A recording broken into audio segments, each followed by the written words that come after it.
ఇక ప్రకాశం జిల్లా దర్శిలో దివ్యాంగులకు అలింకో ఆధ్వర్యంలో పరికరాల పంపిణీ కార్యక్రమం నిర్వహించారు. 309 మందికి బ్యాటరీ సైకిళ్లు, ట్రైసైకిళ్లు, వీల్ చైర్లు, వినికిడి యంత్రాలు, చేతికర్రలు పంపిణీ చేశారు. దివ్యాంగుల సంక్షేమానికి ప్రభుత్వం కట్టుబడి ఉందని నేతలు తెలిపారు. ఆగస్టులో నడికుడి కనిగిరి మధ్య డెమో రైలు ప్రారంభం కానుందని ఎంపీ మాగుంట శ్రీనివాస్ రెడ్డి తెలిపారు.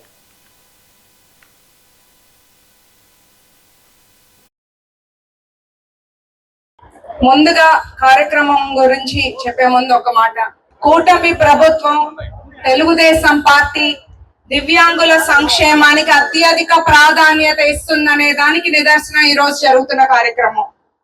గౌరవ ముఖ్యమంత్రి చంద్రబాబు నాయుడు గారు వికలాంగులు అనే పదానికి బదులుగా దివ్యాంగులు అనే పదం అధికారభద్రంగా తీసుకురావటం మీ అందరికీ తెలిసిన విషయం, మనం మరొకసారి గుర్తు చేసుకోవాల్సిన విషయం.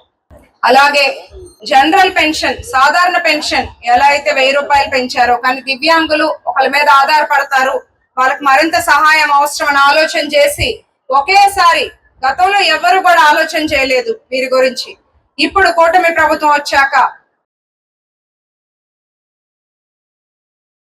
డిజేబుల్డ్ వెల్ఫేర్ కి చాలా ప్రాముఖ్యత ఇస్తుందని చెప్పేసి లక్ష్మి గారు చెప్పారు. అదేవిధంగా స్పెసిఫిక్ గా తీసుకున్నటువంటి 7 కార్యక్రమాల గురించి కూడా మన చైర్మన్ గారు కూడా చాలా క్లియర్ గా వివరించడం జరిగింది. డిజేబుల్డ్ వెల్ఫేర్ అనే పేరు యాక్చువల్ అయితే కనుక డిఫరెంట్లీ ఏబుల్డ్ అనేది మనకి అఫీషియల్ నామినిక్లేచర్. అంటే ఎబిలిటీ అనేది అన్ని అవయవాలు ఉన్న వాళ్ళకే కాదు, వాళ్ళకు కూడా ఉన్నది, అన్ని ఆల్ ఎబిలిటీస్ ఉన్నాయి, కానీ they can show in different way. So అందుచేత డిఫరెంట్లీ ఏబుల్డ్ అని చెప్పేసి మనం చేస్తున్నాము.